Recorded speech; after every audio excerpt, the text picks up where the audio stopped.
బంగారం ఇప్పుడు ప్రపంచం మొత్తం దీని వెనుక పరుగులు పెడుతోంది. బంగారం మాత్రం ఆకాశానికి పరుగులు తీస్తోంది. ప్రపంచ దేశాలు కరెన్సీని పక్కన పడేసి బంగారం కడ్డీలతో తమ ఖజానాలను నింపుకోవడానికి పోటీ పడుతున్నాయి. దీంతో బంగారం పట్ల క్రేజ్ రోజు రోజుకి పెరిగిపోతుంది.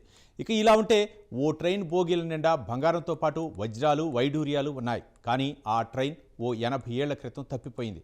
పర్వతాలతో కూడుకున్న సొరంగంలోకి వెళ్ళి అదృశ్యమైపోయింది. అప్పటి నుంచి దాన్ని ప్రపంచం మొత్తం వెతుకుతూనే ఉంది. దాని జాడ దొరక్కపోవడంతో అలసిపోయి వెతకటం మానేశారు. దీంతో గోల్డ్ ట్రైన్ సెర్చింగ్లో కాస్త గ్యాప్ మాత్రమే వచ్చింది. ఇక ఇప్పుడు పసిడి మరింత ప్రియం కావడంతో మళ్ళీ ఆ ట్రైన్ వెతుకులాట మొదలైంది. కొందరైతే ఆ బంగారంతో నిండిన రైలును కనపడితే అందులో 10% వాటా కూడా ఇస్తామని బహిరంగ వెల్లడిస్తున్నారు. ఇంతకీ ఆ ట్రైన్ నిండా బంగారం ఎక్కడి నుంచి వచ్చింది?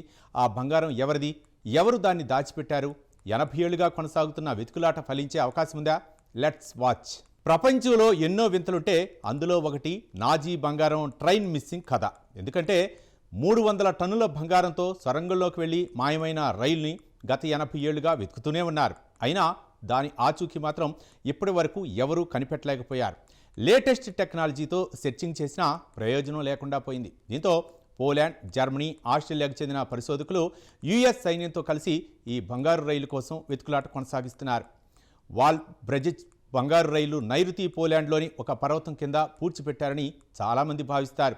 2016లో రైలును గుర్తించడానికి ఒక సొరంగంలో తవ్వకాలు కూడా ప్రారంభించబడ్డాయి. కానీ ఆ తవ్వకాల్లో ఎలాంటి రైలు గుర్తించలేదు. ఇక అసలేం జరిగింది? ఈ నాజీ రైల్లో బంగారం ఎవరు పెట్టారు?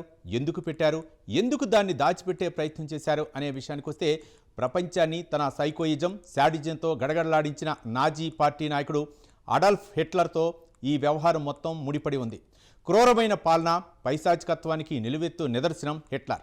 జాతి ద్వేషం, అణిచివేత, అపరిమితమైన అధికారంపై అతని దాహం రెండో ప్రపంచ యుద్ధానికే దారితీసింది.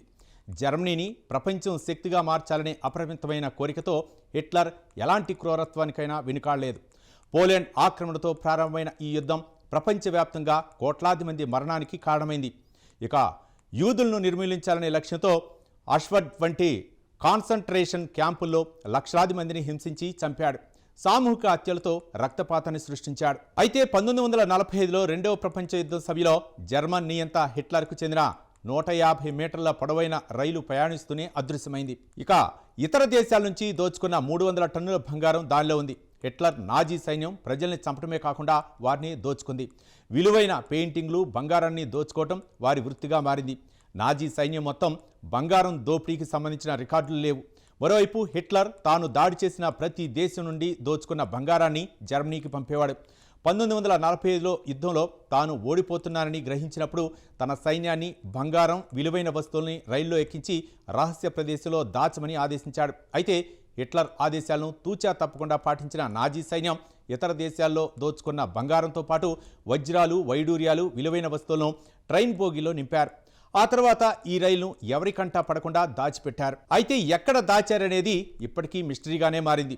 అప్పటి నుంచి బంగారంతో నిండిన రైలు కోసం ప్రపంచం వెతుకుతోంది. కానీ ఆచూకీ దొరకలేదు. ఇక రొనాల్డ్ జ్వెగ్ తన పుస్తకంలో ఈ నాజీ రైలు గురించి రాశాడు. హంగేరియన్ యూదుల నుంచి దొంగిలించిన బంగారం, నగలు, విలువైన వస్తువులతో ఆ రైలు నిండా ఉందని ఆ పుస్తకంలో వివరించారు. ఈ రైలు బుడపెస్ట్ నుంచి బయలుదేరిందని, కానీ ఆస్ట్రేలియాలోని ఆల్ఫస్లో ఉన్న ఒక సొరంగంలో ఆగిపోయిందని, వారు టైరోల్, ఫెల్డ్కిర్చ్లోని వివిధ ప్రాంతాల్లో కొంత బంగారాన్ని దాచిపెట్టారని ఆ బుక్లో ఉంది. దీంతో దాదాపు 300 టన్నుల బంగారంతో నిండిన రైలు కోసం ఇప్పటికీ చాలామంది పరిశోధకులు వెతుకుతున్నారు. రైల్లో కోట్ల రూపాయల విలువైన బంగారం ఉన్నందున ఇప్పటికీ అన్వేషణ కొనసాగుతుంది. కానీ దాని జాడ మాత్రం ఎక్కడా లభించలేదు. ఇక ఇదిలా ఉంటే 2 ఏళ్ల క్రిందట కూడా ఓ న్యాయ సంస్థకు చెందిన 2 వ్యక్తులు south western police district Wall బ్రిడ్జ్లోని అధికారిక కార్యాలయాన్ని సంప్రదించి ఆ రైలు జాడను తమకు తెలియజేస్తే 10% వాటా ఇస్తామని లేఖలు రాశారని అక్కడి అధికారి ఒకరు తెలిపారు. దీన్ని బట్టి చూస్తే ప్రజలు ఇంకా ఆ గుప్త నిధి కలిగిన రైలు అన్వేషణ కోసం కొనసాగిస్తున్నారని తెలుస్తోంది.